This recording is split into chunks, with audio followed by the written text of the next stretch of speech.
அமெரிக்காவும் ஈரானும் மாறி மாறி தாக்கிக் கொள்றதுனால மீண்டும் நிம்மதியை இழக்க தொடங்கியிருக்கிறார்கள் அப்பாவி மக்கள். அமெரிக்காவுடைய தாக்குதலுக்கு பதிலடியாக ஹார்முஸ் நீரிணையை முழுவதும் மூடுவதா ஈரான் இப்போ அதிரடியாக அறிவித்திருக்கிறது.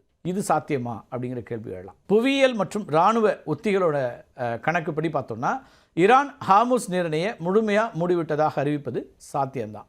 ஆனால் சர்வதேச சட்டங்களின்படி அமெரிக்காவுடைய இராணுவ பலத்தின்படியும் அதை நீண்ட நாட்களுக்கு தொடர செய்வதுங்கிறது சாத்தியமில்லாது. இப்போ ஹார்முஸ் நீரிணைங்கிறது உலகத்திலேயே மிக குறுகலான ஆனால் மிகவும் முக்கியத்துவம் வாய்ந்த ஒரு கடல் வழிப்பாதை.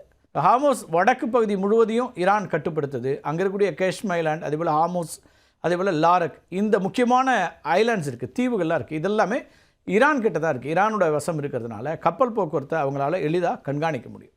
ஹார்முஸ் நீரிணையுடைய தெற்கு எல்லையில் ஓமன் நாட்டோட முசந்தம் அப்படிங்கிற தீபகற்பம் அமைந்திருக்கிறது.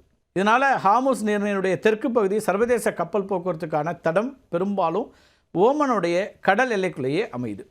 தற்போது ஈரான், ஓமன் இந்த ரெண்டு நாடுகளுக்குமே ஹார்முஸ் நீரிணையின் மீது முழுமையான உரிமை இல்லை. இதனால் தற்போதைய நிலை இருக்கு இல்லையா, இதை எப்படி நம்ம டேர்ம் பண்ணலான்னா கண்டஸ்டட் கண்ட்ரோல் அப்படின்னு தான் சொல்ல வேண்டியிருக்கும். சர்வதேச சட்டங்களின்படி ஹார்முஸ் ஒரு சர்வதேச நீரிணை. இதனால் இங்கே டிரான்சிட் பேசேஜ் விதி மட்டுமே பொருந்தும். அதாவது எந்த ஒரு நாட்டோட வணிக கப்பல்களுக்கும் போர் விமானங்களும் தங்கு தடையின்றி இந்த பாதையை கடந்து செல்றதுக்கு முடிவு உரிமை உண்டு. அதை எவராலும் ரத்து செய்ய முடியாது.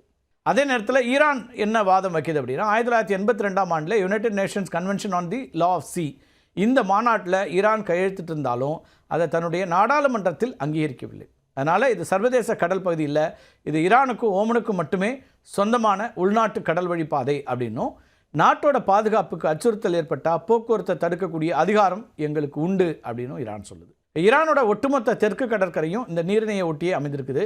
ஈரான்கிட்ட இருக்கக்கூடிய சாதாரண ஏவுகணைகள் மற்றும் பீரங்கிகளால் கூட இந்த 39 கிலோமீட்டர் தூரத்தை எளிதாக எட்ட முடியும். ஹார்முஸ் நீரிணையில் கப்பல்கள் பாதுகாப்பாக செல்வதற்காக சர்வதேச அளவில் ஒதுக்கப்பட்ட பிரதான கடல் பாதை பெரும்பாலும் ஓமன் நாட்டோட கடல் எல்லைக்குள்ளே தான் அமையுது.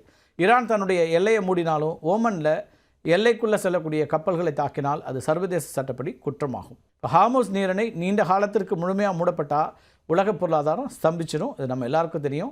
ஈரானுடைய மிகப்பெரிய பொருளாதார மற்றும் அரசியல் கூட்டாளியான சீனா தன்னுடைய கச்சா எண்ணெய் தேவையில் 40% இந்த பாதை வழியாகத்தான் இறக்குமதி பண்ணுறாங்க. இந்தியாவும் தன்னுடைய 60%க்கும் அதிகமான கச்சா எண்ணெயை இந்த பாதையை நம்பி தான் இறக்குமதி செய்து. அதனால் அமெரிக்காவை எதிர்க்க நினைக்கக்கூடிய ஈரான் தன்னுடைய நட்பு நாடுகளான சீனா மற்றும் இந்தியாவுடைய பொருளாதாரத்தை முடக்கும் வகையில் நீரிணையை நீண்ட நாட்களுக்கு மூடி வைக்க முடியாது.